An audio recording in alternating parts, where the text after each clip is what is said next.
Hello, Global Theater. My name is Jerry Fielka. Today's March 3, 2023. We want to thank Rob Grant and his amazing podcast. I'm probably wrong about everything. It's an honor and a pleasure to be here today with Rabbi Gary M. Bretton-Granatoor. Is that the way to pronunciate it? You got it. Bretton-Granatoor. You got it. Where in the heck you calling in from, Gary? I'm calling in from the vortex of the universe, Brooklyn, New York. Hey, I thought Venice, California was the vortex of the universe. Nah, they're just pretenders. Gary, what's the best thing for a human being? The best thing for a human being is love. It's the answer I get the most. What's your favorite form of information, how it comes into you? Well, the great philosopher Immanuel Kant pointed out that there were two ways of gaining information. One was a posteriori, which means through experience, and the other is a priori, meaning it's an innate sense that you know something. And I think both of those are important for me.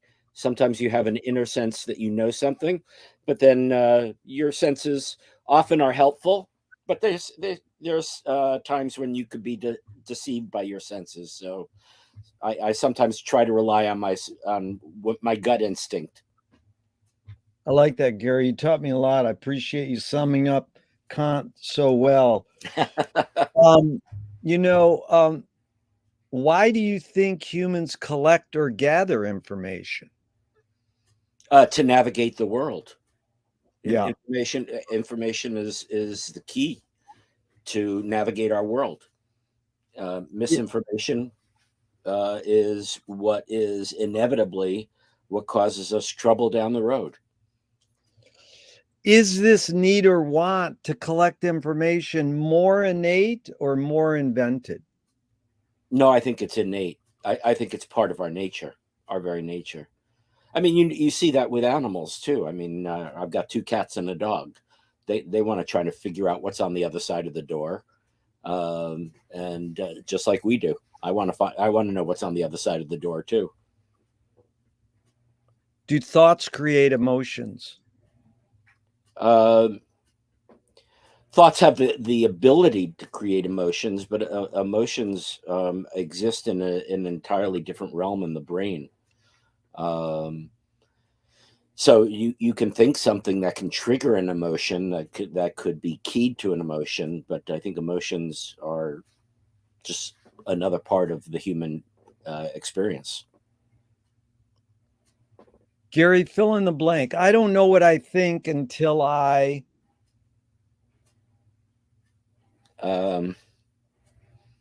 say it. One of my favorite, I'm a preacher by profession. It's part of being a rabbi. I'm a teacher and I'm a preacher.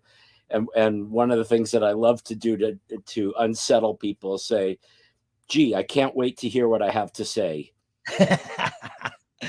Well, you nailed it perfect, Gary. My hero is McLuhan says, I don't know what I think until I say it. Yeah. Joan Didion says, I don't know what I think until I write it. Yeah. Yeah. Yeah. Well, it's true. It's true. I mean, our brains exist in an ether, and it's only when we're able to process a thought and put it out there one way or another, writing or speaking, that you can concretize that thought. And that's when you can also double check whether it's spot on or it's bullshit. Yeah. As soon as there are times in my life when as the words were pouring forth from my mouth, I was like, can I grab them back? I'm so full of shit. I got to pull this back. Yeah. Whoops. I misspoke. Can humans think without language? I'm not sure. I would doubt that. I would want to ask my former student and teacher, Dr. Joel Hoffman, who's a philologist, what his opinion would be. But I think that language is the way we process information. We need so I don't think that you could do it without language. Like language is a structuring tool. Chomsky says a language is not just words. It's a culture, a tradition, a unification of community, a whole history that creates what a community is. Mm-hmm. What do you do when language doesn't work? When language breaks down, what do you do? Well, I mean, the question, there are lots of different ways of communicating when there's a language deficit. You know, people communicate with sign language when vocalized language doesn't work. So one communicates with one's face, with one's emotions, with one's gestures. I think that the need to communicate is innate in human beings, and we will struggle to find a way when the most obvious pathways seem to be closed off to us. So, Gary, I know it's a stupid question. I know it's both and it depends, but your hunch or your guess, your feelings, are we more thinking beings or more feeling beings? I think that probably equal measures of both. Yeah.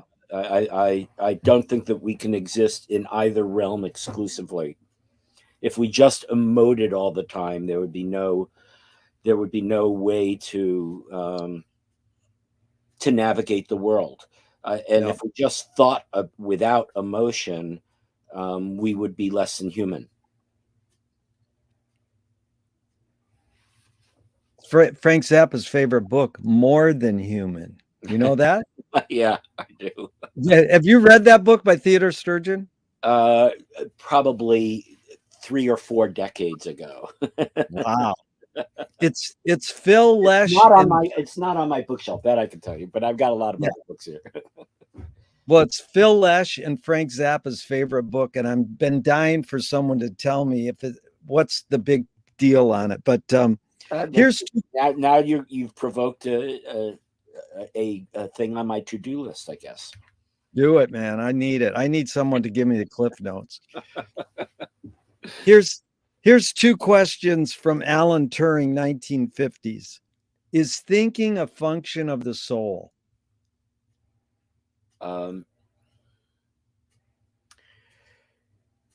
Is it a function of the soul? It is wrapped up in what one's soul is. I mean, how one processes the world.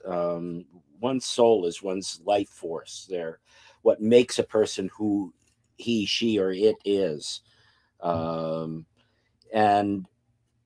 I would say that how we think is an expression of our soul. It's good. Change the word. See, that's what it's all about, is me and you versus the wording on these questions. I want to challenge the world to change it, because it's an expression of the soul as opposed to function. Most people go, well, it depends on what you mean by the soul. And it's like, come on. Okay. The second question is, can machines think? I think the experience with the chat IA has taught us that as of now, machines don't think. They process information. They're like, information is on a conveyor belt, and they are able to pick up pieces of that and process it in a way that we might be able to make use of. But do they think? I would say at this point now, the technology ain't there. That doesn't mean that it won't be down the road. Yeah. But what we have with the Chat GT, that ain't thinking. Yeah, when you said conveyor belt, I immediately glommed on to the vision of Lucille Ball and Charlie Chaplin. Yeah. Exactly. Gary, do you more pursue happiness or more pursue meaning? I think that happiness comes when I find meaning. Well, I got it from Viktor Frankl's Man's Search for Meaning. He says happiness doesn't necessarily last, and meaning seems to last more. Well, that's true, but I mean, meaning can lead me to being happy, being Yeah. contented. But absent meaning, happiness is vacuous. Yeah. Gotcha. It's like a tickle. It's like a what? A tickle. A tickle. A Yeah. tickle. As opposed to something that really is satisfying, gratifying. Right. Happiness. Does the brain more detect consciousness or create consciousness? Like, is consciousness there bubbling away and we're detecting it, or are we creating it?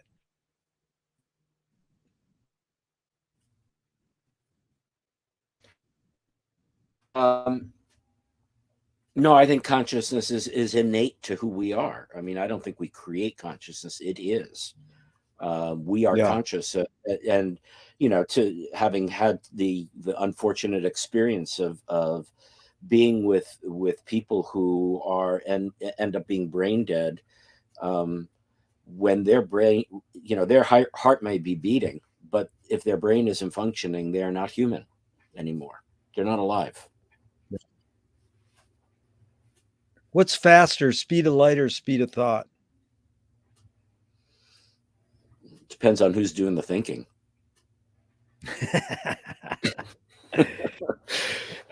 You know, think of the late Robin Williams. I mean, that guy could make connections, comedic connections faster than the speed of light. You see somebody Yeah. like that work, and that on the other hand, there are times when you present a question to me and I've got to cogitate for a little while, in which case it's a whole lot slower than the speed of light. It depends. I don't think that there's speed of light might be an absolute according to Einstein, but I don't think the speed of thought is an absolute. Yeah. It's funny because do you know Robin Williams dropped Frank Zappa's name once in a skit on Mork and Mindy? Did he? Yep. I mean, I remember him from that period, but I never watched the show. It was not one, Right. not on my radar screen. I knew he did it, but I thought he was a absolutely stunningly brilliant human being to make the Amazing. kind of comedic connections that he can do. Same thing with any of the great comedians. Carlin did it. Lenny Bruce was that way. Yeah. So the poet Audre Lorde said, you can't dismantle the master's house using the master's tools. Yvonne Rainer responded, said, you can if you expose the tools. What new tool do you suggest? What new tool? I don't know. I've been renovating a 130-year-old brownstone for the last 36 years. So far, there hasn't been a tool that's come on the market that has been any better than tools that I've already had. So I'm not sure that, I would say, in a metaphoric sense, the tools are an extension of who we are. I mean, if you have a hammer and you know how to use it, then the hammer works. If you have a hammer and you don't know how it works, and I mean this truly, then the hammer is next to worthless. Like when I would teach people how to use a hammer, I got one right here. Hold on one second. I don't know if it'll help, but here's a hammer.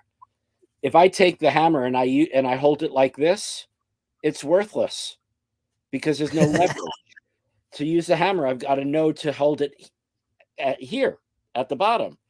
Yeah. So, if somebody handed me this tool and I didn't know how to use it, it's worthless to me. But if I know how to use the tool, then it works exactly the way I want it to.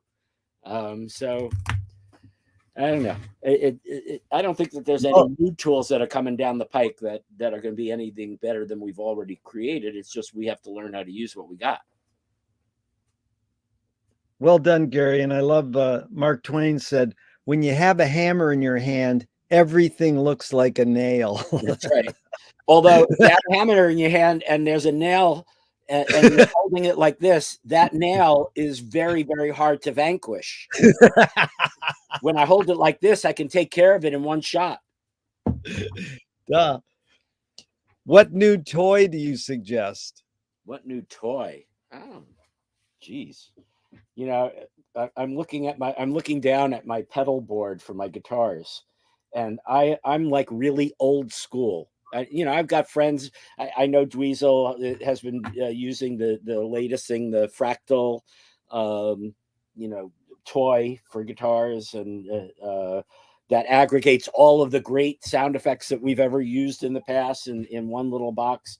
That stuff scares the shit out of me. I'm old school, so I'm not looking for any new toys. I want to be able to play with the ones that I got and make them work well. Gary, what do you worry about when you go to bed at night? Oh, geez, the world, the world that I am leaving to my granddaughter right now, who's just tomorrow she will turn 20 months. So that scares the hell out of me, because she's just such an elegant soul, and I want her to have a world that will allow that soul to flourish. And yet I turn on the TV and stuff scares the hell out of me. I worry about stupid things like money. Being able to take care of my responsibilities to my family, to myself, to people around me. One of the things that I do as part of my work as the rabbi of Nantucket, I'm the head of the Interfaith Council, and our major effort is to deal with the food and economic insecurity of a large number of people who are invisible, unfortunately, on an island like Nantucket. Where the majority of the population come in April and leave in October, and they're happy that there's somebody there to tend their garden and to wash their sheets and vacuum their houses, but don't realize that when they leave in October, there's a whole population of people who have no other place to live and have no means of income in the off season. And so we just discovered that the food pantry, where last year we were feeding about 213 people a week, we doubled that this year. There are over 450 people that we're feeding, and there's just not enough money, not enough resources available to us to take care of those people. That scares the hell out of me when I go to bed. I know that I can get up in the middle of the night, walk down to my kitchen and open up any number of cabinets or the refrigerator, and there's all sorts of things that I can eat. My heart breaks when I think of these people who don't know where their next meal is coming from. So that when I go to bed at night, that's what I think about. Thank you for doing that, Gary. That's important. And McLuhan learned from a poet that artists are the antenna of the race. They're broadcasting and detecting the hidden psychic effects of our inventions, so we might learn how to cope with what we don't like about our inventions. So, Gary, I asked you the question McLuhan probed his whole career. Why do we ignore the hidden psychic effects of our inventions, even though the artists are broadcasting them to us? I think we do it in a very bad way, for self-preservation, because if we really saw the flaws of our world as they are, I don't know how people can, move forward. There's so much wrong with our world. I mean, there's so much right with our world. There's so much wonderful stuff, but and it's very easy to focus on all of that. But for example, Monday night I went to see. I went to the Iridium Theater in Broadway, 51st Street in Manhattan, to see Ed Palermo and his big band doing the music of Frank Zappa. What a joyful evening. The following night, Tuesday night, I went to see Yo-Yo Ma at the New York Philharmonic, doing Elgar's cello concerto. Again, the finest optional entertainment, as Frank would call it.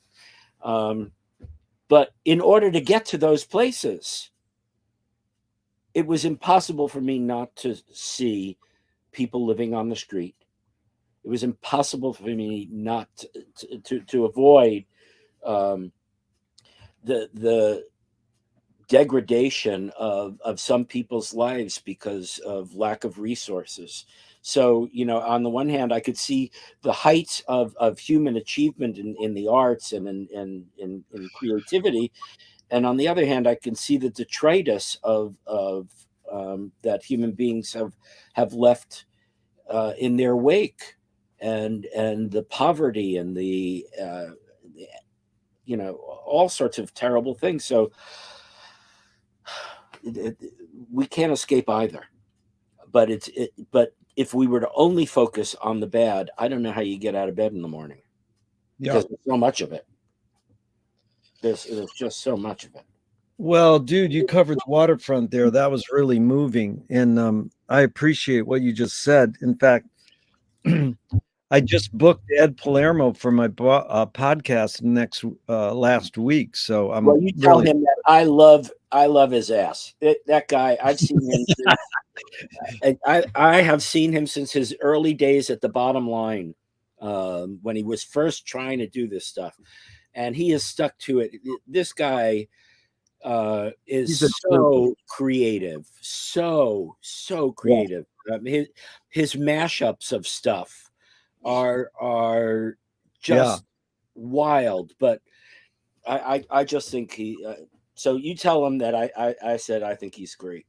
I will. Gary, do artists have moral obligation? Oh yeah, I think anybody with talent has a moral obligation.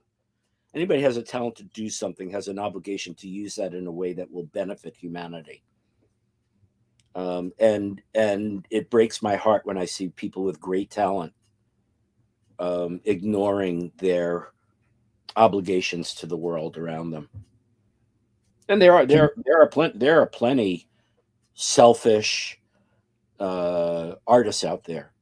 Yeah. But then there are people who are generous of spirit, who take their talent and on top of it use what they're able to amass in order to make this world better. There are any number of musicians and artists I know who have done great things in the world, fueled by their art. And so I think anybody who is blessed that way has an obligation to do something to make this world better. I agree. Gary, can you conjure up your earliest memory ever, or one of them? Oh yeah.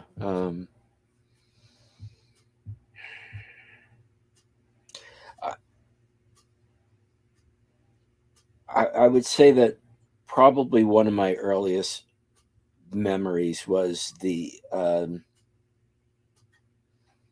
love I had for my dad.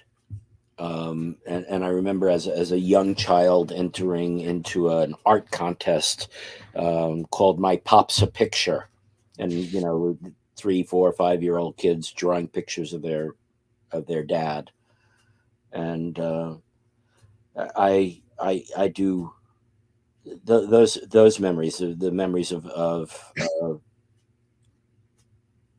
my early. My dad was a pharmacist. And going to his drugstore was a treat. His father was a pharmacist as well. I remember going to my grandfather's store too. But going to my dad's store and watching him behind the counter and seeing him in the old style pharmacist white coat and talking to his customers, and who were all of them. I mean, he knew everything about everybody who walked into his store. And I just remember as a little kid looking up and seeing how he treated people. Those are some of my earliest memories. Great. I think in many ways it influenced my, just who I am and about how I try to treat people. Is memory more a curse or more a blessing? Oh, memory is a blessing. But so one of the things that I say, I happen to be in a situation now where I'm called upon to officiate at funerals regularly. COVID, I was one of the few rabbis in New York City that actually would do a live quote unquote funeral, not a Zoom funeral. During COVID, most of my colleagues said, I don't want to take the chance of being around people. And so I'll do everything by Zoom. I was one of the only people that they could call. I would go to a cemetery. I would be with a family. I would, physically be there. Early in COVID, I was doing 2 and 3 funerals a day, many times during the week.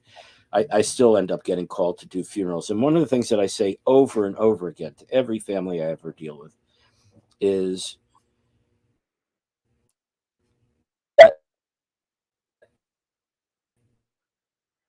membership. As far as I'm concerned, death occurs.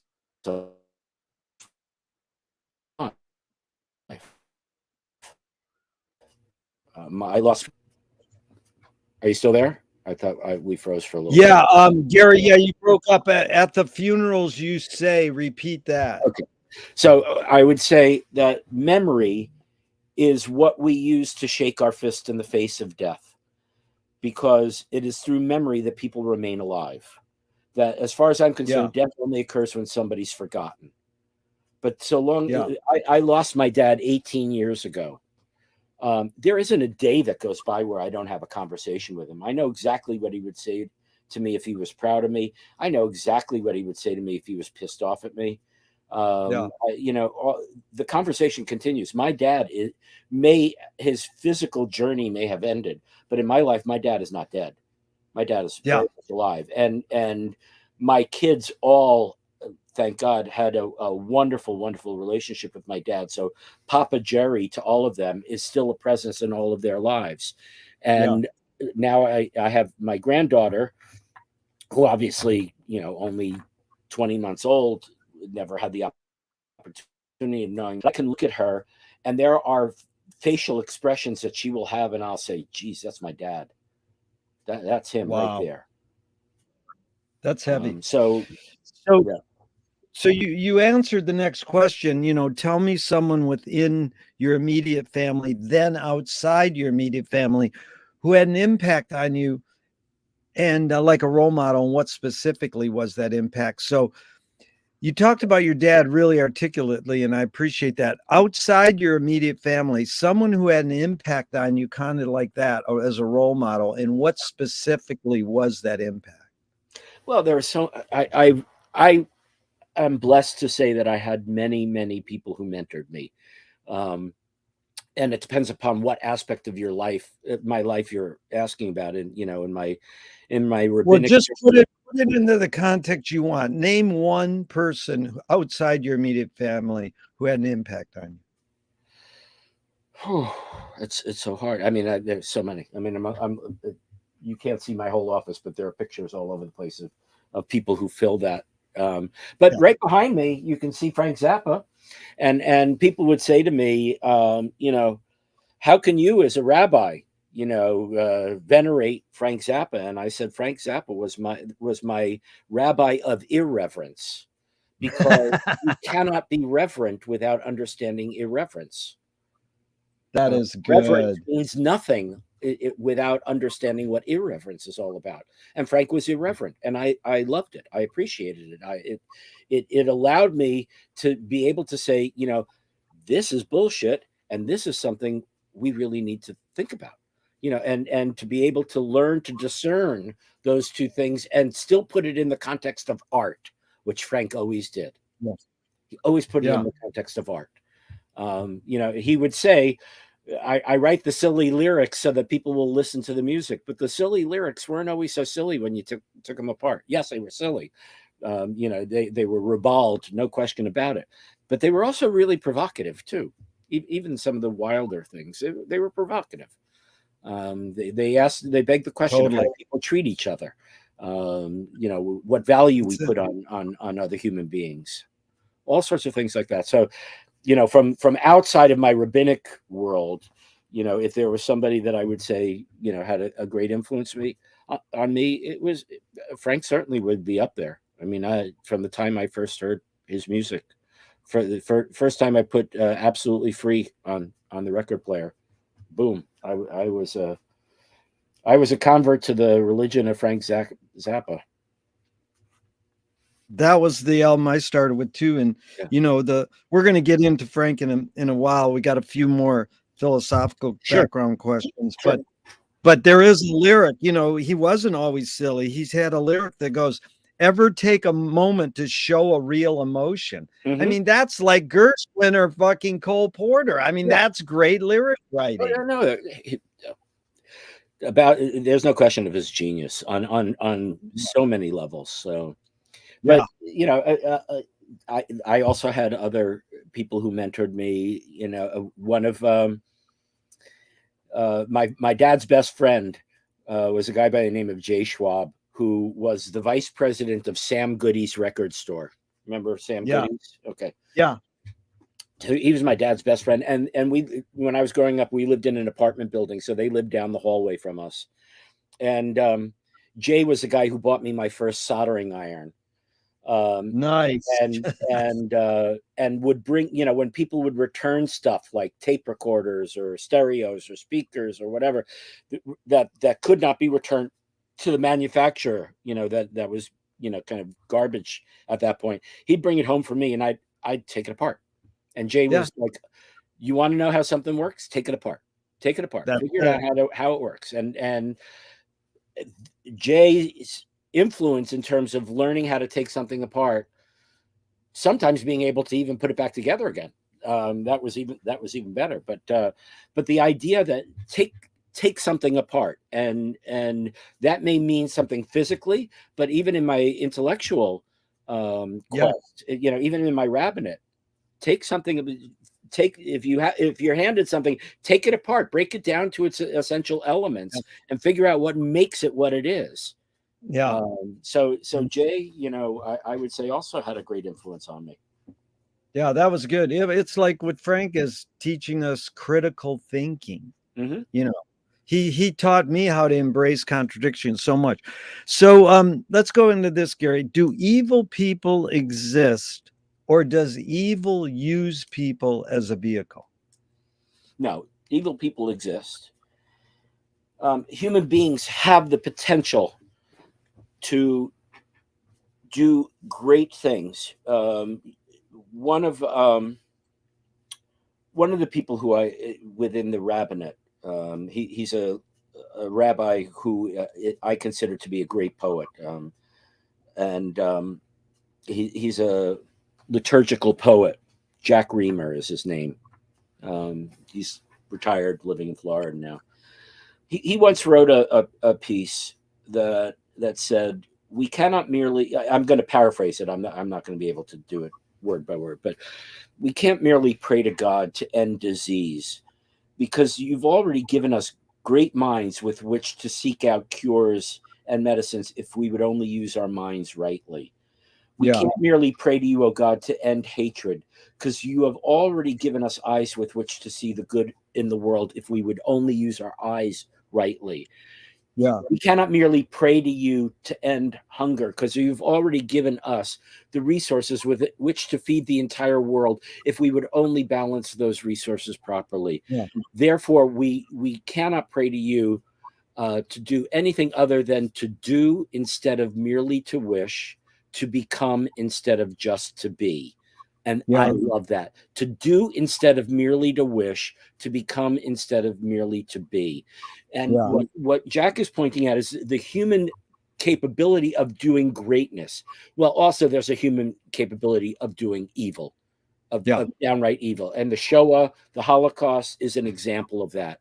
And I have, you know, many times people will say, how can you believe in a God? Where was God when, you know, when that was going on? Elie Wiesel said, God is there, that human being who's being killed by the Nazis. That's where God is. I mean, he's standing right there. But more importantly to me is that the Shoah was the exact example of how evil human beings can be if left unchecked. Yeah. And I'm not just talking about Hitler, and I'm not just talking about Goebbels, and I'm not just talking about the people who were the architects of the final solution, but I'm also talking about the people who blindly ignored what was going on right in front of them. And that too is evil. So evil is not something that exists outside. Evil is within our capability, just like almost godlike qualities are within our capability, and it's up to us to navigate that. It's really well put, Gary. I agree with you. And the real deeper question is how do you advise someone to deal with an enemy?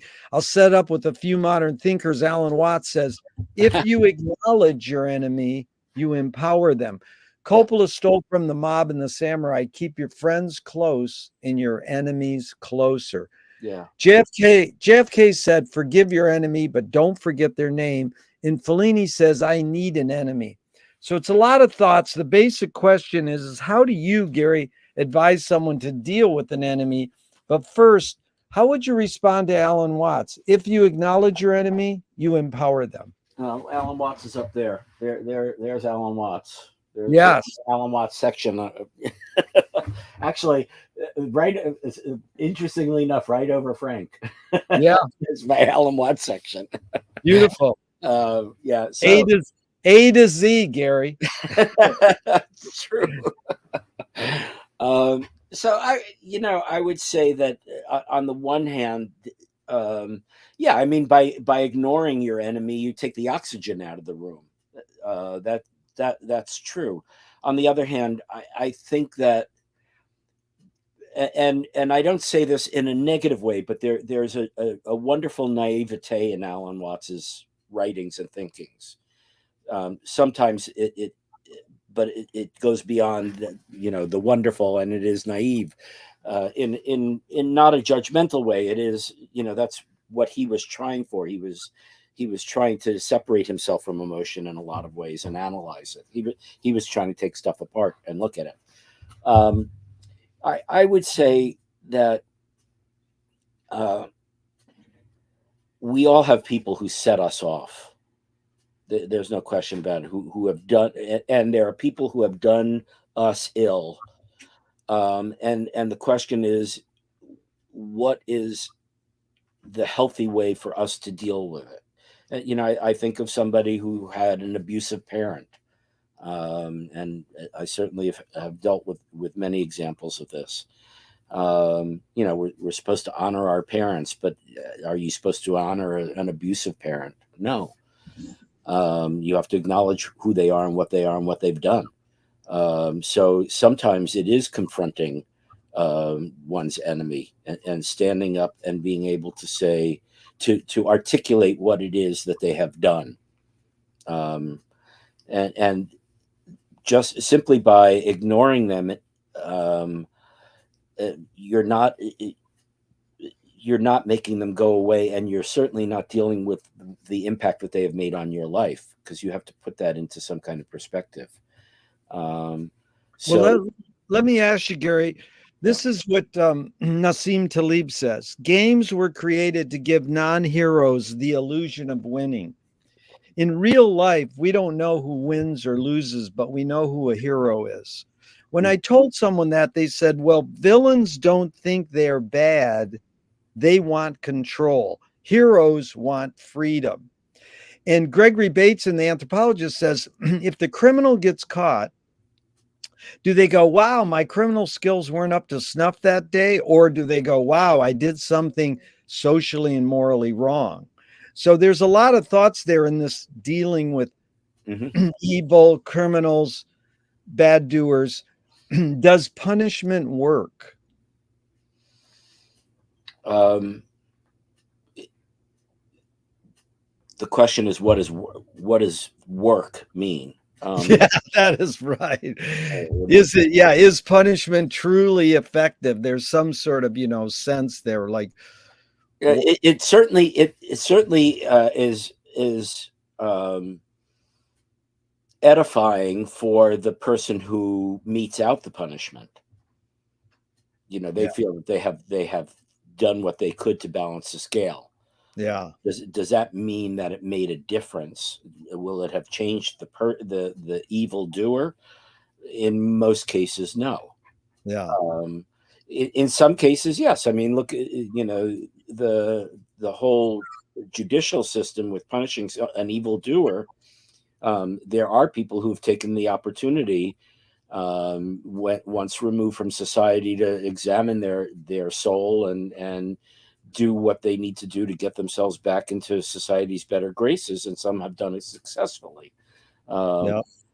But that doesn't mean it's true across the board. There are people who just have evil in them, and so the person who metes out the punishment may feel good about it, but that doesn't necessarily mean it works.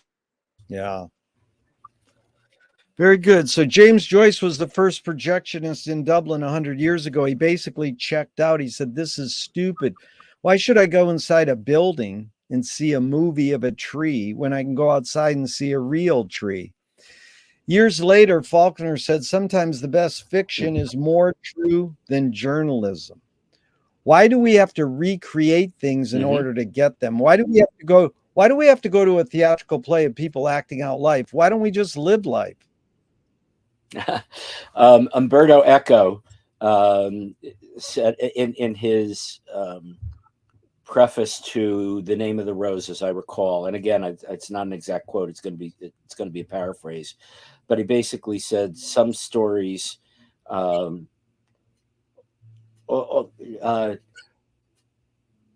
stories that teach a lesson are true. Some are also fictional, but some are also factual. Yeah. I've always hewed to that, that there are fictional stories that can tell more truth than quote unquote reality. And there are things that are reported to be real that are not necessarily true. Yeah. So a good fable, a good parable, they're not factually true, but are they true? Yeah. If they impart a meaning to us. Yeah.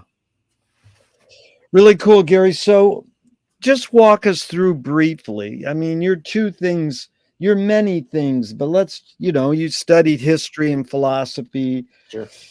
Yeah. So what's your tipping points where you said, "I want to be a musician and play music," and the tipping point where you said, "I want to be a rabbi"? Those are your two main, like two of your main pursuits, sort of. Sure. What led you to that, and then the tipping point to kick you over?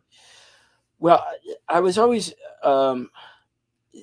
my mother used to say that when I was sent to a Reformed Jewish religious school on Sunday mornings when I was a little kid. And my mother always said that I was an outstanding student in the class because I was always outstanding in the hallway. I was always getting thrown out of the damn classroom. I was always causing trouble. Always causing trouble. In fact, when early in my career, when I had to teach religious school to kids, I would always take the kid who was acting out the worst and pull him aside and say, "I want you to know, every single rabbi I know was the worst kid in the religious school class. So if you want to be a rabbi, you're doing the right thing right now." And I was like, "Oh, no. Wait, Gary, do you know the Dean Martin joke? He said, "Yeah, that guy went to Penn State." No, I mean, he went to the state pen. So at one point, after when I was a teenager, so in our community, in our synagogue, you technically had to sign a contract with the rabbi if you became bar mitzvah, which was a rite of passage at age 13. That came with a big party. So everybody wanted to become bar mitzvah at the time. Actually, bar mitzvah, they didn't do bat mitzvahs in my day. When I was becoming a bar mitzvah. But you had to sign a contract that you would stay in the religious school through 10th grade. And pretty much everybody I know signed that contract, and pretty much everybody I know broke that contract. But being the kind of, I don't know, person that I am, I signed a contract and I felt that I had to go. But it didn't tell, I said that I had to be there. It didn't say I had to pay attention. So I would come every Sunday with the Sunday New York Times and sit in the back of the class and read the New York Times. And you know, the teachers say, you know, you're supposed to be paying attention. I said that wasn't part of the contract. The contract was that I was supposed to be here. That's all. So I would just sit there in the back. And at one point, the rabbi of the congregation, who was a very wise man, he and I did not see eye to eye most of the time, but was a very wise man, pulled me aside and said, listen, you're really a bad influence on everybody. What is it that would make it interesting for you to stay? But you know, if what is it that you need to make this a worthwhile experience? And I said, interestingly enough, I said, all of this is pablum. What we're listening to is just, it's baby talk. Give me something that is intellectually stimulating. And it so happens that the following week, in a yellow VW convertible, driven by a guy with long, flowing black hair, chain smoking Carlton cigarettes, one after another. I don't know how he smoked those things, but chain smoking cigarettes. He walks into the classroom and he walks up to the blackboard and he writes, I think, therefore I am, Descartes. And he says, my name is Dr. Robert Zimmerman. I'm here to teach you philosophy. And I was smitten. I was like, this is so cool. And then he started to teach a number of Jewish philosophers like Buber and Heschel, and I got really into it. I mean, and I love this guy. And by the way, interestingly enough, he was the philosophy department at Sarah Lawrence College, which the year that I'm talking about this happening, which was 1972, was the year that they actually admitted their first men. It was, Sarah Lawrence was an all-women's college, and they had just admitted men. And I developed a real relationship with Bob Zimmerman, not the Bob Dylan, but Bob Zimmerman, or BZ as he was known by a number of us. I adored him. I loved him. And he came and he said to me one day, when you're thinking about college, I hope you'll consider Sarah Lawrence. I hope you'll come because I'd love you to continue to study with me. And I think you'd really do well at Sarah Lawrence. It's a kind of environment for you. And in fact, I did go to Sarah Lawrence and I took every class that he offered, including Kant and Hegel and all sorts of stuff like that. And the rabbi also found out that there was a intensive pilot program being done for precocious high school students to learn Jewish material, Jewish literature on a very high level. And he enrolled me in this program where I spent all day Sunday at the old rabbinical school down in Manhattan, and spent all day with a couple of rabbinic students who would digest what they had learned the week before for 15, long-haired, ponytailed, hippie kids who wanted to learn something more about Jewish tradition. I was part of that. And so I got really into it. When I went to Sarah Lawrence, I studied philosophy. I studied comparative religion, but I also had a major in theater and a major in music. So I was studying theory and composition and conducting and all sorts of stuff like that. And paying for school by playing guitar, doing, weddings, bar mitzvah bands, all sorts of stuff like that. Playing rock and roll. And I was also involved actively in the theater. So when I graduated, I was offered a teaching position in the theater department at Sarah Lawrence, teaching technical theater and stuff like that. So I actually graduated and started to teach in the theater department, doing music on the side. and I was involved. We were doing an off-Broadway show called Song Night in the City. And I designed the sets and the lights and was the technical director of it and the whole bit. And I loved it, and really was involved in the whole theater world in New York City at that point. But there was a myopia in the theater world that kind of got to me. You could go to a cast party, or you could go to a party and you could talk about Chekhov, or you could talk about Murray Shizgal, or you could talk about any of the up and coming writers. You could or directors. But then if you said Lebanon, they would say, what did he write? And there was this myopia about the world that theater people had, that the outside world didn't exist. What was real to them was everything within the theater world. And that kind of got to me.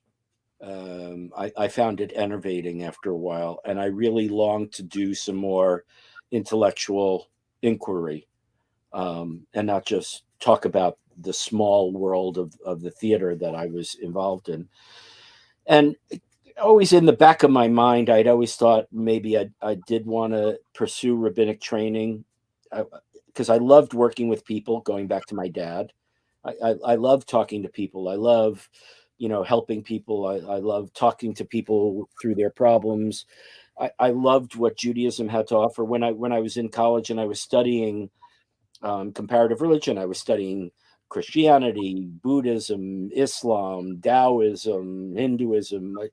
All of them were fascinating to me, absolutely fascinating to me. But every time I came back to something Jewish, I would say, "Oh, I'm home now." And whereas other places, I was visiting wonderful places, fascinating places, but then I would come back home. Yeah. So when I was dealing with this frustration with the theater world and the vacuum that I felt existed in a wider worldview, I said, you know what the hell, I'm going to apply to rabbinical school, see what they say, and they took me. So I said, okay. I got married right after we graduated college. My wife was in law school. And I said to her, first year of rabbinical school is a year in Israel. What do you think? And she said, I wouldn't pass up an opportunity to live in Israel for a year. So she took a year off from law school and joined me.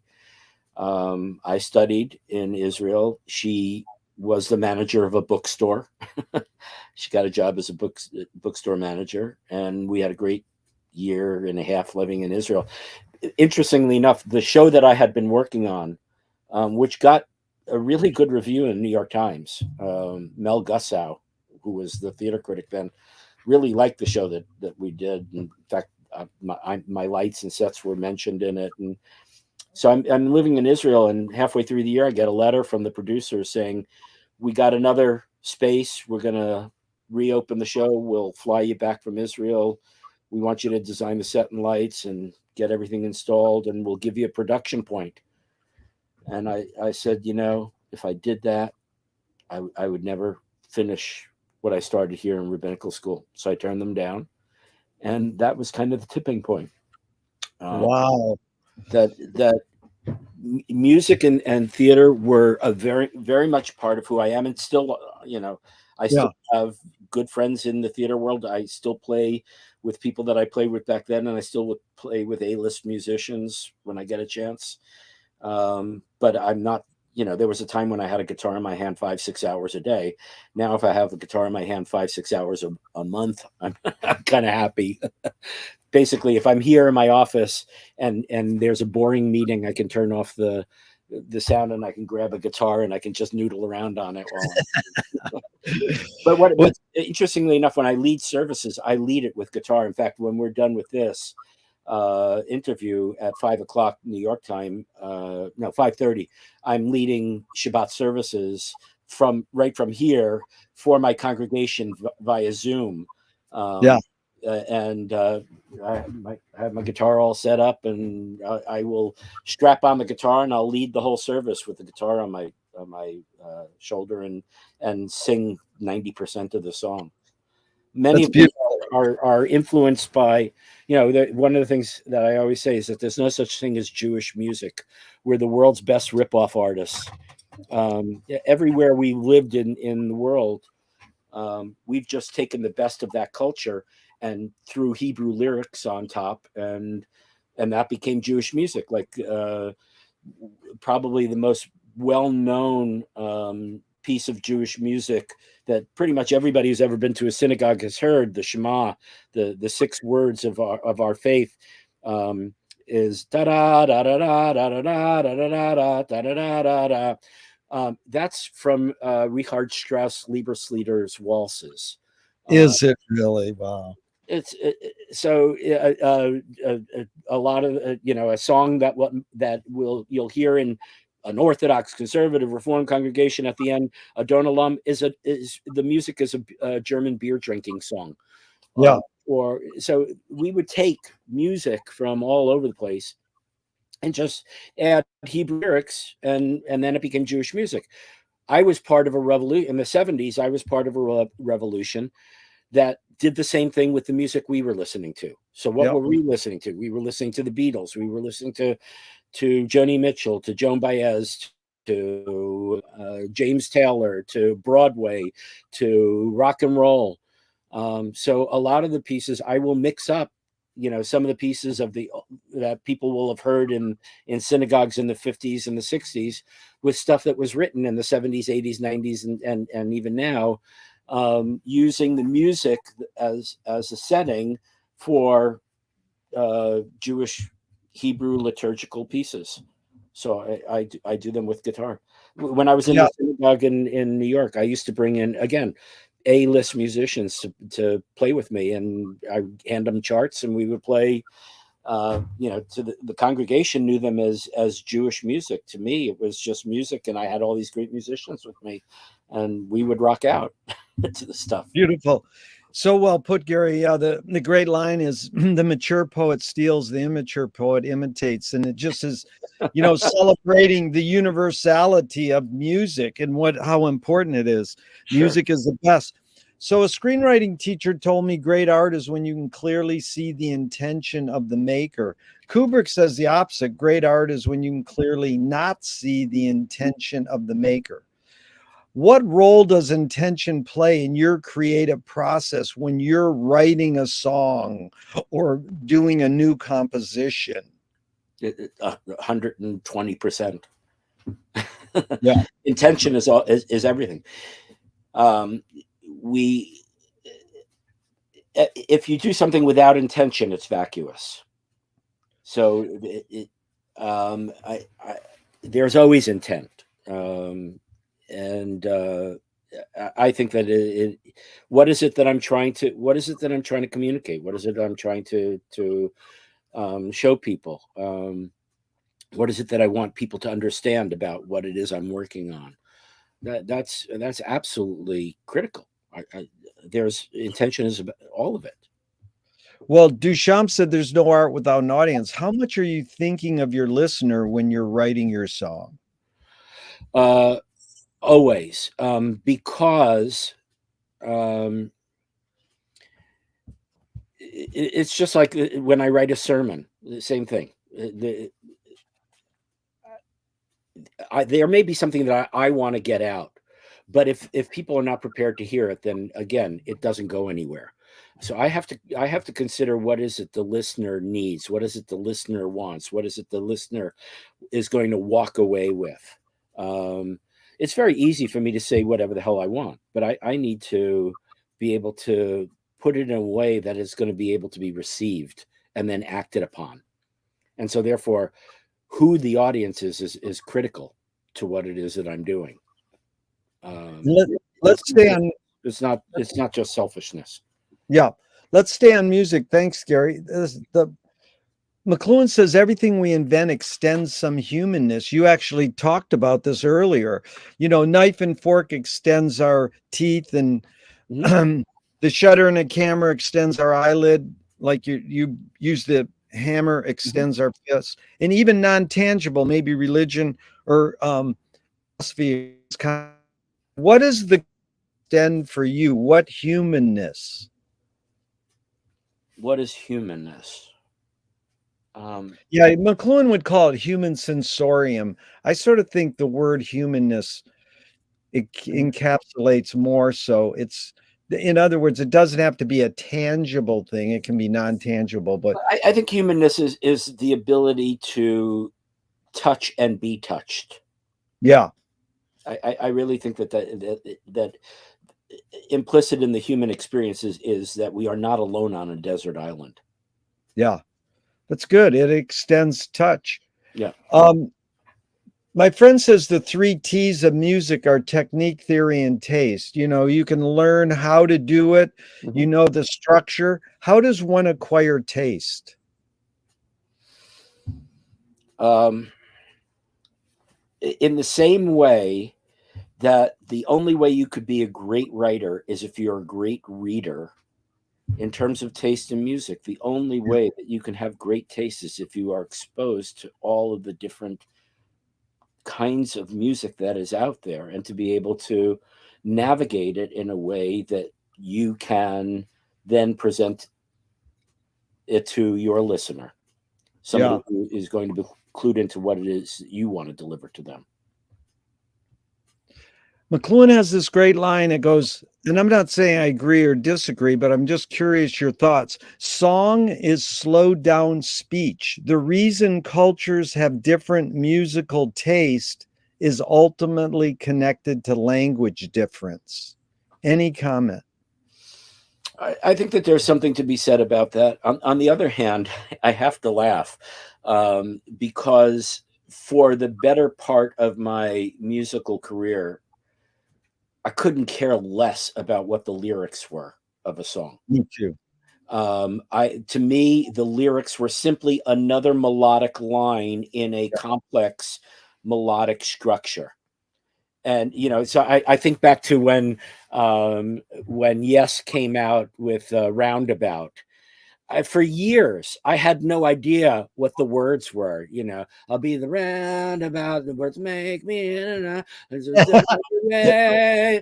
had no idea what the mountains come out of the sky and they stand there. What the hell does that mean? I have no idea. I don't care, Right. but the music was great. Yeah. And so that's what I would listen to. So for most popular songs, I don't know the lyrics. I have no idea what the lyrics are. Yeah. So to me, I can relate. I am so much the same. Well, what's more fundamental, music or language? Oh, I think that they are two sides of the same coin. Yeah. Music. Look, music is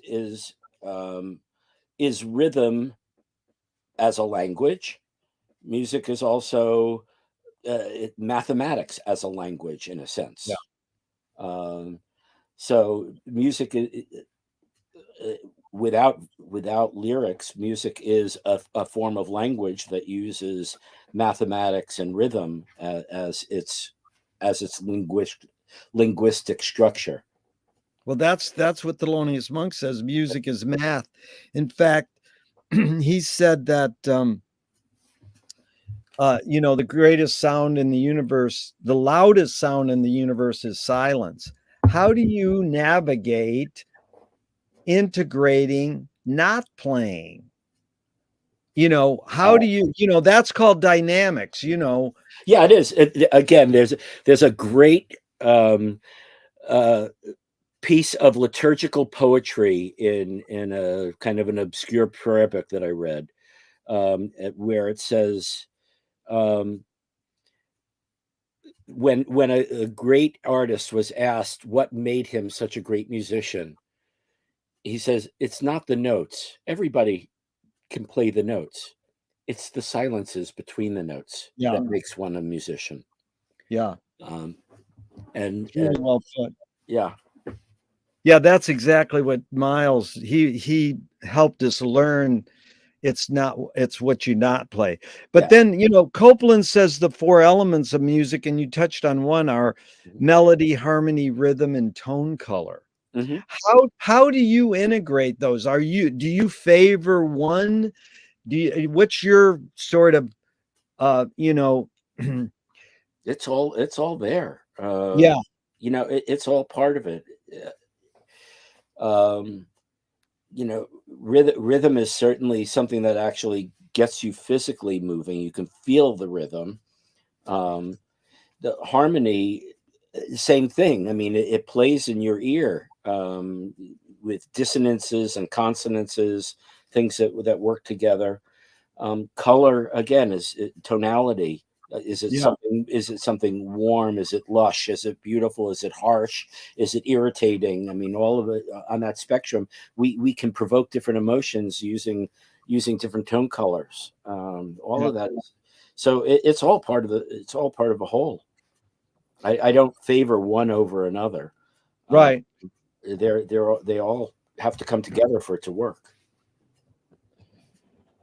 Gary, Ben Ratliff, a music writer, says, I mean sound as it has long functioned among jazz players as a mystical term of art, as in every musician finally needs a sound, a full and sensible embodiment of their artistic personality, such that it can be heard at best in a single note. Hmm. So me and you can hear a note and go, that's Frank. We can go, oh, that's Miles. Yeah. And Ben called Miles fragile and pointed. He says Hmm. that's Coltrane, slightly undercooked and urgent. Hmm. If a music writer was going to describe Gary's sound in a couple words, what two words would you feel honored and go, they got it. They Hmm. got Gary's sound.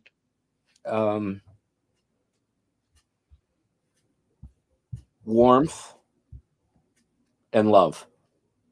Oh, that is good. What two words would you say gets Frank's sound? Um, Incisiveness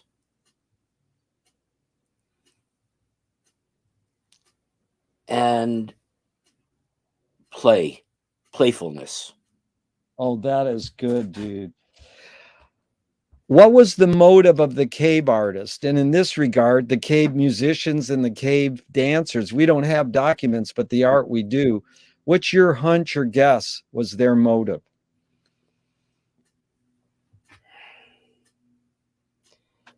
That music, art, dance, whatever, it is communication. And communication is about sharing stories, and Yeah. they wanted their stories to be told. So the art is their story. Yeah.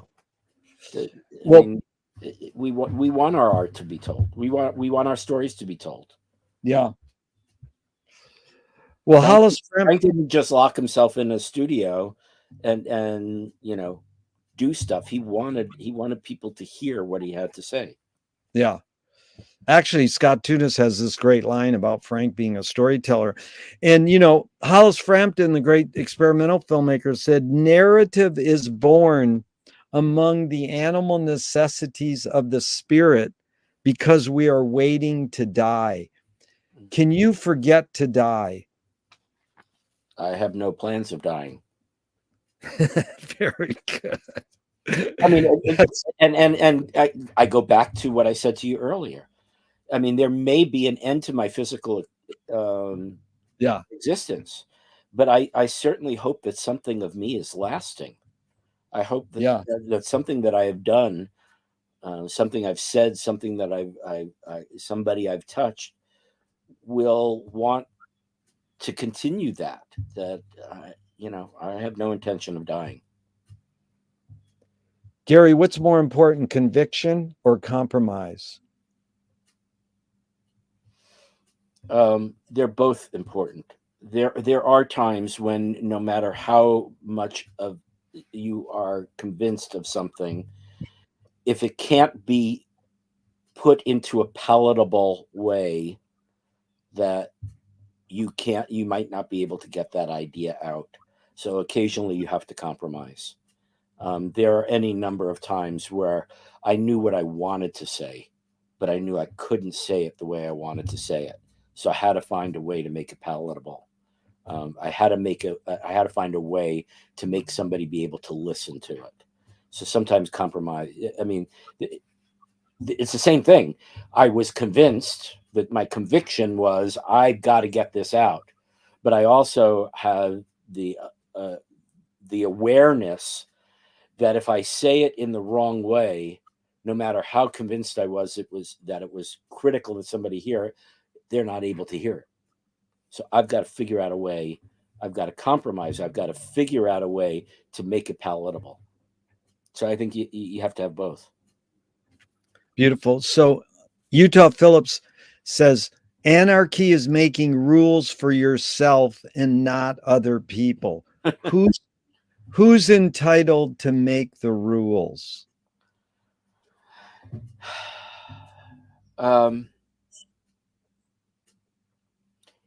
Everybody's entitled to make the rules. The question is who's going to follow them. Yeah. You know, I can make all sorts of rules. I can tell my kids, I want you home by 11 o'clock at night. And they could say, yeah, well, that's great. Cool. I hope you enjoy that, because that's not happening, you know?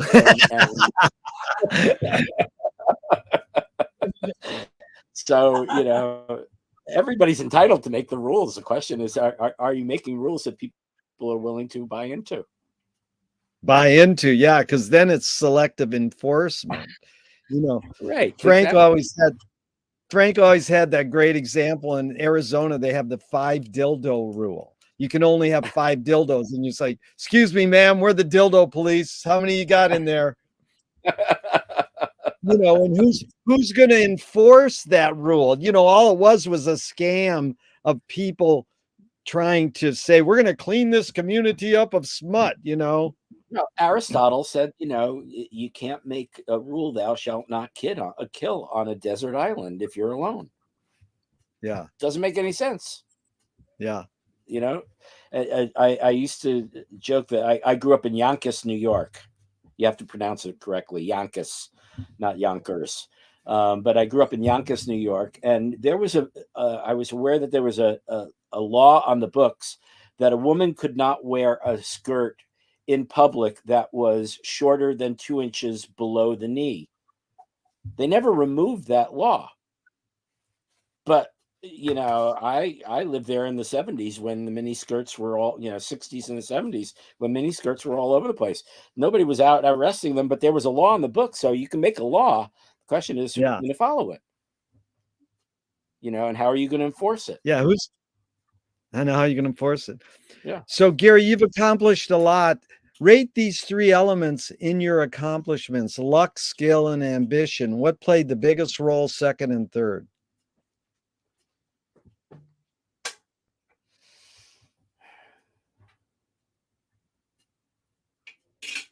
I'd say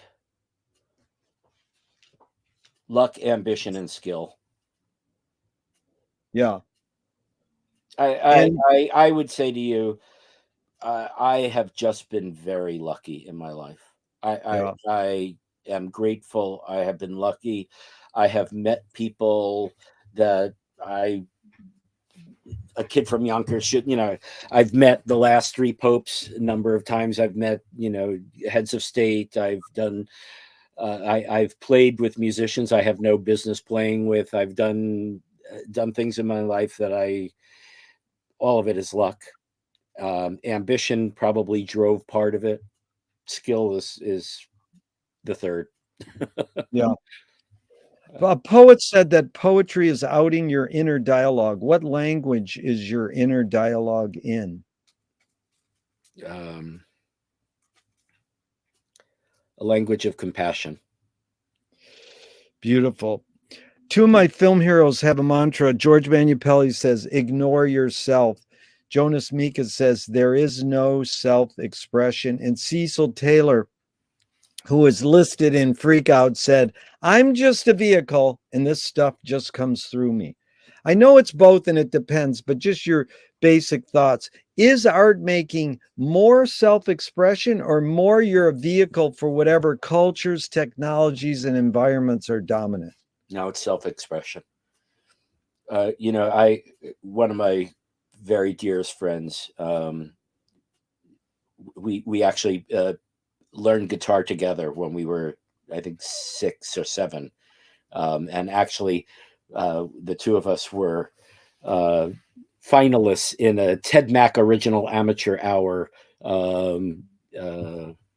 contest. We didn't get to the big prize, but his name is John Kessler. He's a world renowned sculptor, artist, all over the world. He's at the Whitney, at the MoMA, all sorts of stuff like that. And he does a lot of his stuff is kinetic and large installation sculptures and stuff like that. I can look at a picture, a piece of his, and I know that's John. Yeah. Yeah. It's just it's an expression of John. Can art making be egoless? It probably can, but it's not something that I would want to see. Yeah. Is perception reality? Again, that was one of your earliest questions, and I was saying that sometimes perception is reality. Sometimes it can fool us. What we think can fool us. So it's not an honest broker. That's it, honest broker. So Lewis Carroll says, I believe as many as 6 impossible things before breakfast. Have you believed in any impossible things lately? Always. Name one. That we can get our shit together and we can make this world a better place. Gary, tell me one major element in your creativeness, in all your pursuits, that stayed the same, and one major element that's changed in the years you've been doing it. I don't think anything has stayed the same, because I haven't stayed the same. Yeah. I can see I can see elements of my current self in former manifestations of myself, but I've been on a journey. Life's a journey. And in that journey, I am not the same person. I have done great things. I've done terrible things. I've made mistakes. I've corrected some of those mistakes. I've dealt with it. I'm not the same person I was yesterday or the same person I was 10, 15, 20, 30 years ago. So I'm on a journey, and things will always be different. And yet there are certain elemental things about me that I'm not sure that they stay the same, but they manifest themselves in similar ways. Really good. We got about 10 more minutes, Gary. I really appreciate it. It's been really fun and enlightening. Thank you so much. I had a great time. Louis Buñuel says, I'm for anyone who seeks the truth, but I part ways when they claim they found it. I like that. I like that. Everybody tends to love that. And then one person challenged it once. He says, that's bullshit. If I'm going to seek something, it's because I want to find it. So the question morphed into, if the journey is more important than the destination, why do we have to name or seek a destination if the journey is more important? Okay, so I'll give you a good example of this. So part of what I have been known for academically, professionally, is my ability to navigate different religious traditions. I was director twice of interfaith affairs for different organizations. So a lot of my work is in dialogue with other religious communities and trying to find commonalities and trying to be able to celebrate our differences. I think celebrating our differences is far more important than finding our commonalities. Finding commonalities is kind of boring because it ends up being Boy Scout and Girl Scout ethics that we find in common. But in terms of what makes us different, that makes us interesting. So a number of years ago, shortly after the world or the Western world was introduced to the Dalai Lama, and I did have the opportunity on 2 occasions to meet with and talk with the Dalai Lama, but in the subsequent years, so I'm talking about now probably the mid to late 80s, once he came on the scene, all of a sudden there was a kind of growing interest in Buddhism in the United States among the more sheltered communities. I'm not saying that then all of a sudden everybody discovered Buddhism. But the fact of the matter is, it was in the 70s that Buddhism became more people were more aware of it because of the writings of Daisetsu Suzuki, most especially with the Zen doctrine of no mind and some other seminal works that he wrote in the late 60s, early 70s, which introduced Buddhist thinking to the Western mind, which operates in an entirely different operating instructions than the Eastern mind. After the Dalai Lama was here, and all of a sudden there's some interest, there were a number of Buddhist leaders from different communities, from Tibet, from China, from Japan, that would come to the United States and go around and seek out followers and seek out opportunities to expose more people to what they were doing and what they were thinking. And there was a Japanese Buddhist leader who came to the States on a tour, and his name was Qingdao. And I said, anybody who's named after a beer, as far as I'm concerned, I'm interested in meeting with. So I was invited to meet with him, and we had this journey, and of our dialogue, and we were talking about what our goal was in creating the better person and a better world and things like that. And he was focused on all the things that we shared in common. And I finally said to him, I appreciate you searching for the commonalities, but here's the deal. Let me try and explain it to you. And there were a whole bunch of people who were there witnessing this. I want other people to understand where I'm coming from. I said, imagine you and I are here sitting in New York, and our goal is to get to Los Angeles, where we're going to find the good person. Yeah. And so you and I both want to get there. The problem is that I have a map and you have a map that will get us there. My map will take me north along the Canadian border, through Banff, Lake Louise, over to the Pacific Northwest, down the coast into LA. And you have a map that takes you from here down south towards Florida to the Panhandle. You're going to go across through Texas. You're going to go across through Arizona, and then up into California and to LA. Both of us have our maps. The goal is the same, but the maps are different. And if all of a sudden, while we're on our journey, each of us switched our maps, we would be lost. Yeah. We need our maps to get us to where we want to go. And when we get there, I'd love to tell you about my journey, and I can't wait to hear about your journey. But it's not the same journey. And so getting to this goal of what constitutes a good person, I have my way of getting there, and you're going to have your way of getting there. And I can't wait to hear how you did it. And I think I'm going to learn from it. And I can't wait to tell you about how I did it. But it's not going to be the same.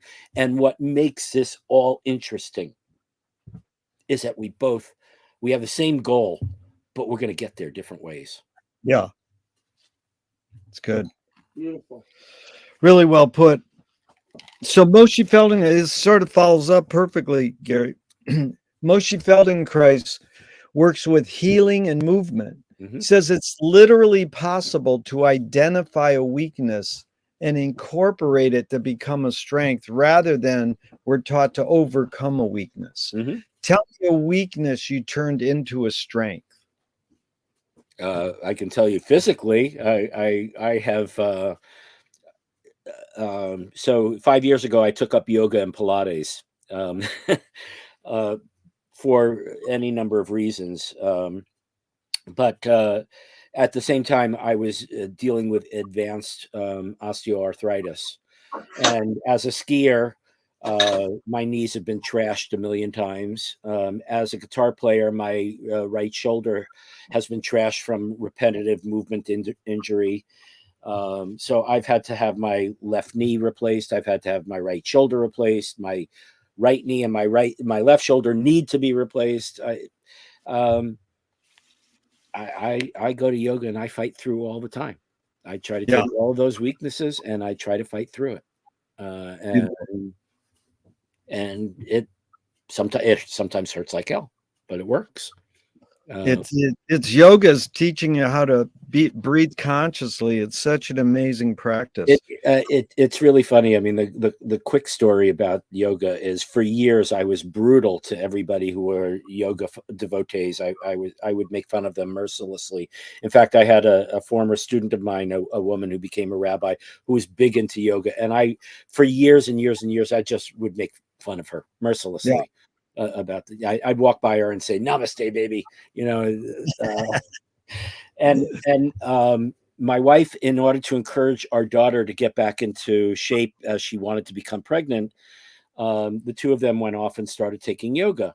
And as I said, I'm a skier. My wife and I ski together. We've been skiing together for 40 years. And when we would ski together, always, although we're at different skill levels, we would start at the same top of the mountain, and I would let her go, and I would watch her carve the beautiful S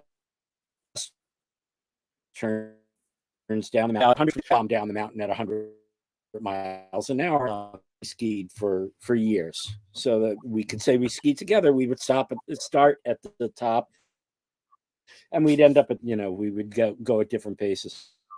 So my wife and my daughter started to do this yoga in December 5 years ago.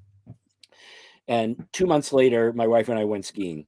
And it actually was after I had a series of knee surgeries and things like that. So we're at the top of the mountain, and I said, "Okay, you go." And I watch her, and it's like I'm watching a different person. This woman is skiing with style, with grace, with speed, with balance. I mean, it's just unbelievable. It's like somebody swapped out my wife's body with somebody else. And I'm like, "What's going on?" So I meet up with her and I say, "Okay, let's do that run again. I want to watch you do this again." And again, she's owning this. And I'm thinking, the only thing that's changed is that for the last 2 months, every day she's been doing yoga. Well, yoga has obviously changed her sense of balance, her, opened up her, physically. And I said, hell, I'm going to give this a try, but I'm not going to tell anybody. So I went to a different yoga studio. I didn't tell anybody. I wouldn't tell them where I was when I was going out. And for a month, I went every day. And at the end of the month, I said, I want you to know, I have fallen in love with yoga. I'm going to go with you. And now to this day, my wife and I, at least 5 days a week, we go to the same classes together. In fact, right before I came to you, the two of us were taking a class.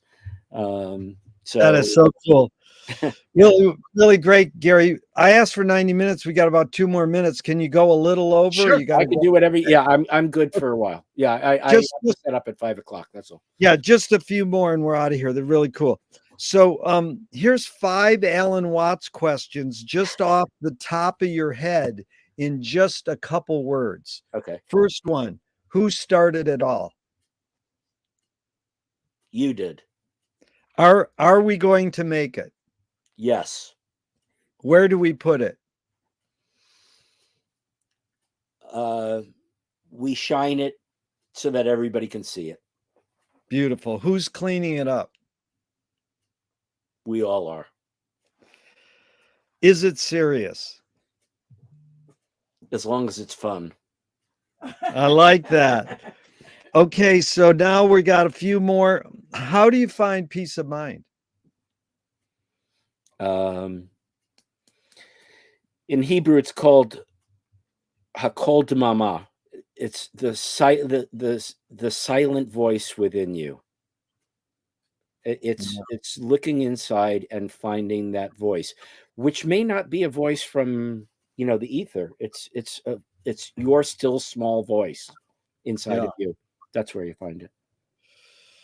If you were walking down the street today and you met yourself as a 12-year-old, what would you say to your 12-year-old self? Get your shit together, kid. What's the most significant difference between men and women, physical aside?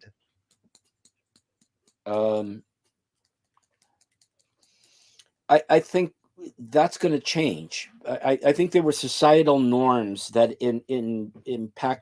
imposed upon us certain strictures that I believe that I have raised my children avoiding, and I certainly know that I am doing that for my granddaughter. Meaning, the whole masculinity versus femininity and that all that crap.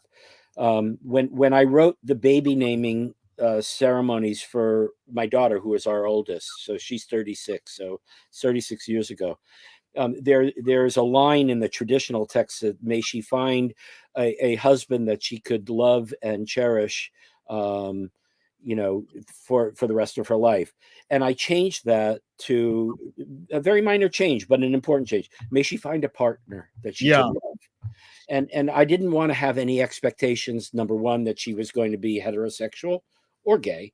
I didn't want to have any expectations. I didn't want her to grow up with, this is what you have to be. Yeah. And I did that with my children. I've got a daughter and two sons, and I think they are all. I think I raised them right. I think my daughter is. Do you know the Judy Chicago poem about Eden again? I don't. Oh, give me 1 second. You can edit out this blank spot for. Oh no, we don't have to edit, but you can always put it in the chat. But if you can find it, that's good. So I love Judy Chicago. You mean Judy Chicago, the artist? Yes, Judy Chicago, the artist, wrote this piece, and I have raised my children with this. Yes, here it is. I got it. Okay. And then all that has divided us will merge, and then compassion will be wedded to power, and then softness will come to a world that is harsh and unkind, and then both men and women will be gentle, and then both women and men will be strong, and then no person's will be subject to another's will, and then all will be rich and free and varied, and then the greed of some will give way to the needs of the many, and then all will share equally in the earth's abundance, and then all will care for the sick and the weak and the old, and then all will nourish the young, and then all will cherish life's creatures, and then all will live in harmony with each other and earth, and then everywhere will be called Eden once again. Wow, Judy Chicago. That is really well done, Gary. Thank you for reading that. Yeah, and that's the way I wanted to raise my children. What a way. So what caused matriarchy? What caused matriarchy? Yeah. Biology. Dude, that is the right answer. There's no right or wrong answers to any of these questions, but that one you got right. It is biology.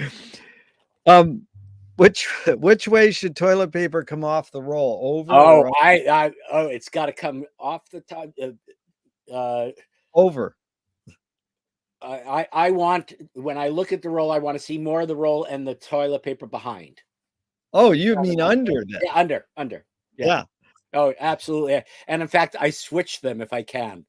Wow. If I'm in a bathroom and I see it the other way, I switch it.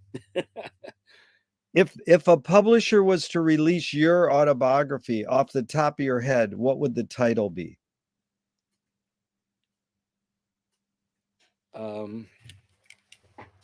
That's interesting because somebody's trying to do an anthology of some of my writing, and I'm wrestling with the question of what do I want to call it. What the hell was I thinking? But I think Todd Rundgren took that. It's a good title. They want to scent the glue in the binding. What smell? Repeat that.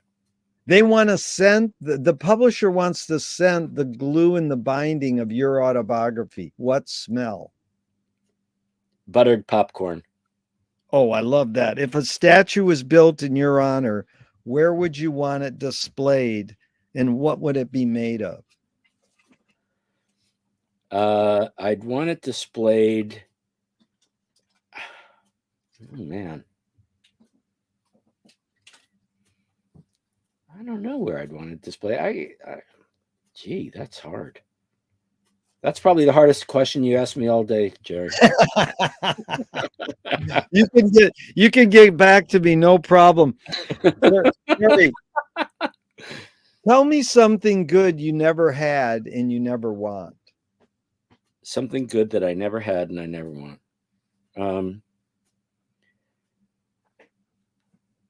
$10 million.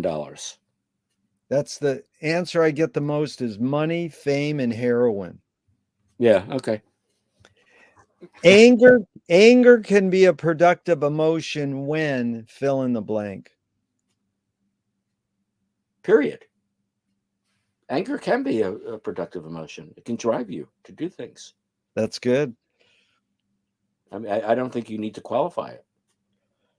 There's a line that goes, "You create what you resist." Bob Goldthwait, the comedian, morphed it into, "You are what you hate." James Joyce said, "It's a curious thing how your mind is super saturated with the religion in which you say you disbelieve." And Bunwell nailed it. He said, "Thank God I'm an atheist." Any thoughts, Gary, on this idea? You create what you resist. Not you, Gary, but one creates what one resists. Any thoughts on that idea? Yeah, I mean, I would say that certainly from my own personal experience, the things that I have resisted most are the things that in the end I've embraced. Yeah, it's amazing. It just as the joke, the whole thing with yoga. There are so many things that in the past I've said, I will never do that. I will Yeah. never. And I do it now with aplomb. Yeah, amazing. If you were in a vat of vomit up to your neck and someone threw a bag of shit at your face, what would you do?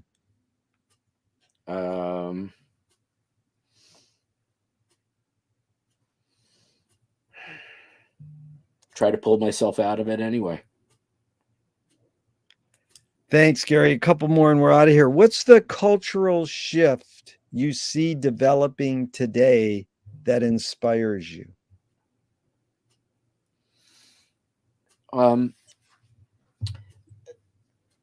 Embracing identity beyond what had been up until now the norm. Yeah. Allowing people to be who they are and leaving Yeah. people alone. That's important. Not judging people for who they are and not expecting people to fall into some kind of category. We are wildly diverse. I truly, let me leave you with this thought, Jerry. I truly believe that if I believe in a God of creation, and I believe that if God wanted us all to be alike, God could have easily done that.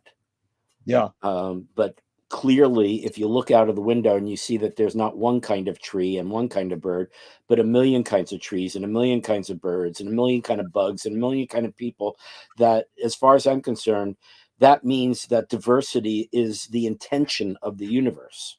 Yeah. And so we need to learn to embrace that diversity. Yeah. It's implicit in the work of creation, as far as I'm concerned. It's really well put. In fact, Thornton Wilder said in 1928, art is confession. Art is the secret told. But art is not only the desire to tell one's secret, it's the desire to tell it and hide it at the same time. You've laid your cards on the table for over 90 minutes, Gary. I'm not insinuating you haven't already answered this. What's it really all about for you? What it's really all about for me is leaving this place better than I found it. Yeah. That's everything for me. Everything. Yeah. Whether it's my home, my family, my community, my country, the world, music, theater, art, religion, I don't care. Yeah. But Gary, you think you got that more on the way your parents raised you or on your own? I think that I had a decent grounding, but I also think of myself as a sponge. I picked up a lot of this along the way from Yeah. the people who I was lucky enough to be mentored by. Yeah. What gives you the most optimism? My granddaughter. Yeah. She is the most joyful child I have ever met in my life, and Yeah. I've met a lot of kids. I've raised 3 myself. I've been around a lot of them. This kid wakes up in the morning with a smile on her face, and basically the few moments where she's upset, I can look at her and smile, and she'll stop being upset, and she'll smile and laugh. She's just a contented child, and I hope that the world doesn't destroy that. Yeah. It's beautiful. You know, that's the answer I get the most, is what gives you the most optimism is young people. Mm-hmm.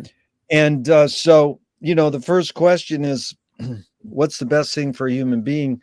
I got it from Wilhelm Reich, and he said the best thing for a human being is another human being. Mm-hmm. And the last question is, what gives you the most optimism? That's what they asked Groucho Marx at the end of his life. And he said, other people. Mm-hmm. So it's sure been fun spending this time with another person, especially you, Gary. You really taught me a lot, and we had a good time. I mean, in closing, you sort of summarized it, but how, in just a few words, did Frank Zappa and being a rabbi shape your behavior?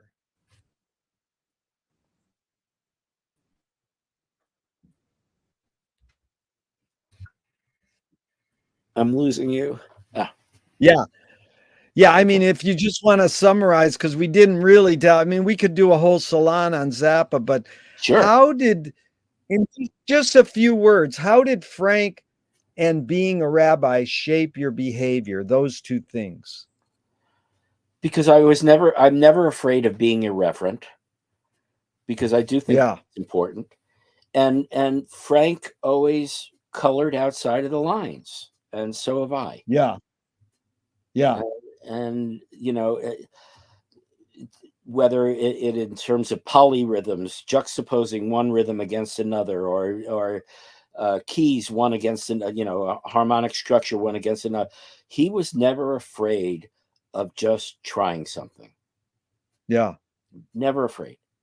And I try not to be afraid to try stuff. yeah. Then how has being a rabbi shaped your behavior? Um, that there are, it reminds me that there are limitations to that definition in my life. I'm not sure if I'm being as clear as I'd like to be at this very moment. Meaning, in order to maintain that title, rabbi, and do it the honor and justice it deserves, there are things that are proscribed from me doing, that I can't do. I won't do. And so it does put limitations on me. And although I like to live in a way thinking that there are and should be no limitations, I have to respect that there are limitations in my Yeah, life. And so within those confines, I try to be as expressive and as challenging as possible. But I do understand that there are limitations in my life about that- what I can and can't do, and try to be respectful of that. it's like the perfect two ends of the spectrum. You know, Pascal, the philosopher, mathematician, he says, in order to understand anything, you have to know this end of the spectrum and that end Mhm. and everything in between. So it's sort of like one end you're Zappa, on the other end you're rabbi. So you got to know all the in betweenness. Right. Right. And I try to navigate being a rock and roll, motorcycle riding, sometime profane rabbi. I try my best. Your best is the best. Gary, thank you so much. I really An honor, appreciate this Gary. time. And even though I'm going to hit the end broadcast, I hope this can go on forever and ever. We can I'm, never stop. I'd be honored. I know it's not going to stop, because you already know, even though when our mortal coils leave, we're going to still be talking on Zoom in heaven. That's right. That's absolutely right. Okay, thanks, Gary. Okay. Take care.